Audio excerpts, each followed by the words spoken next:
अस्सलाम वालेकुम। अमजद इकबाल अमान एक नई वीडियो के साथ हाज़िर खिदमत है।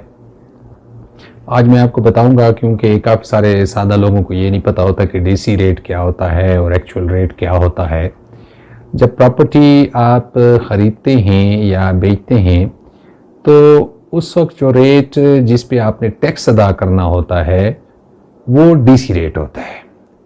डीसी रेट यानी कि डिप्टी कमिश्नर रेट जो होगा वो उस चीज़ को कहते हैं कि जो सरकार ने रेट मुकर्रर किया होता है, उस सरकार के रेट से आप किसी भी सूरत में अपनी प्रॉपर्टी कम नहीं लिखवा सकते। मसलन एक इलाका है जिसका जो पर मरला रेट है वो सरकार ने 2 लाख मुकर्रर किया हुआ है। अब 10 मरले का प्लाट लेते हैं तो सरकार ने जो 2 लाख मुकर्रर किया है, आप उसकी जो वैल्यू है वो 20 लाख रुपए ही लिखवाएंगे। उससे कम आप किसी भी सूरत में नहीं लिखवा सकते। उसी पे आपने फिर टैक्स देना है, चाहे आप फाइलर हैं चाहे आप नॉन फाइलर हैं। उसके जो रेट मुकर्रर हैं, जो सरकार ने मुकर्रर किए हैं, जिसको डीसी रेट कहा जाता है, उस डीसी रेट पर ही आपने अपनी उस प्रॉपर्टी की रजिस्ट्री करवानी है। अब इसकी सूरत ये हो सकती है कि जहां आपने प्रॉपर्टी ली है वहां पे वो मरला 2 लाख का नहीं है, 5 लाख का है। तो 5 लाख से अगर आप उसको लिखवाते हैं तो वो 10 मरले का प्लाट आपको 50 लाख में रजिस्टर्ड होगा, तो आपको टैक्स भी 50 लाख पे देना होगा। लेकिन लोग उसको उस रेट पे नहीं लिखवाते, जो वहाँ रियल और एक्चुअल रेट है वो उससे उस रेट पे लिखवाते हैं जो सरकार ने मुकर्रर किया होता है। अब बाज़ जगह ऐसा भी होता है कि जो रेट सरकार ने मुकर्रर किया होता है वहाँ वो रेट वो होता ही नहीं है। फ़र्ज़ करो सरकार ने वहाँ 3 लाख रुपए मरला किसी ज़मीन का रखा हुआ है और वहाँ ज़मीन लाख रुपए मरले पे मिल रही है।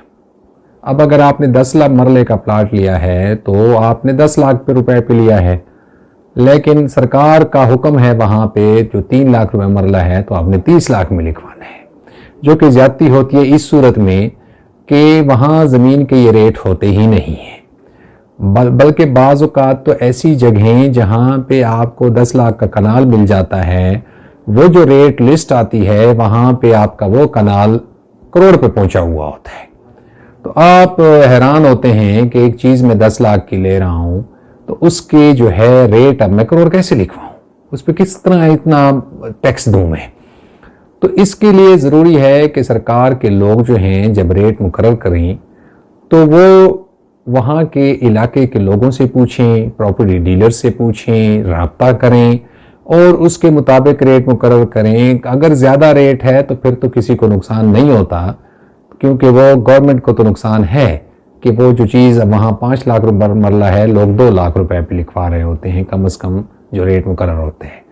लेकिन फिर उसमें ये भी होता है कि फ्रंट का प्लाट होता है, कोई गली का प्लाट होता है, कोई साइड पे होता है, कोई टेढ़ा होता है, तो उसके मुताबिक रेट्स होते हैं। लेकिन वो सरकार जब एक रेट लिस्ट निकालती है तो वो उस पूरे इलाके पे अप्लाई हो जाती है। जो बहुत पीछे भी पड़े होते हैं इलाके, उनमें भी वही रेट अप्लाई हुआ पड़ा होता है। जो फ्रंट के प्लाट होते हैं या फ्रंट पे जो सोसाइटीज़ बनती हैं, तो इस सिलसिले में बहुत सारी जगहों पे फिर ये बड़ा नुकसान हो जाता है कि आपने वो जो पूरा प्लाट है वो 20 लाख का लिया होता है, लेकिन सरकार के रेट क्योंकि वहाँ ज़्यादा होते हैं तो आपको लामहला मजबूरन उसी रेट पे लिखवाना पड़ता है जो सरकार ने मुकर्रर की है। तो ज़रूरी है कि इसके लिए सरकार एक तरीक़ाकार ऐसा वज़ा करे कि जिधर जहाँ जो रेट हो उसके मुताबिक ही उसकी रेट लिस्ट निकाले, ताकि सरकार को भी फ़ायदा हो और आवाम भी उस सहूलत से फ़ायदा उठा सकें कि वो एक चीज़ 10 लाख की लेते हैं तो उसको 30 लाख को उन्हें न लिखवाना पड़े। जो सरकार का रेट या वो इलाके का रेट है उसके मुताबिक उसको चलना चाहिए। उम्मीद है आज आपको एक सरकारी रेट जो होता है और इलाके का रेट होता है उसका जो है एक इन्फॉर्मेशन है आपको मिल गई होगी। तो हमारा जो डीसी रेट है लोग रजिस्ट्री उसी पे ही होगी। उससे अगर एक्चुअली आपने 10 लाख रुपए मरला है और सरकार ने 2 लाख है तो यहाँ पे ये नुकसान हो रहा होता है सरकार को कि वहाँ पे आपने 2 ही लिखवाना है। लेकिन अक्सर ऐसा होता है बहुत सारी जगहों पे कि सरकार के रेट उससे ज़्यादा होते हैं जो वहाँ एक्चुअल रेट है।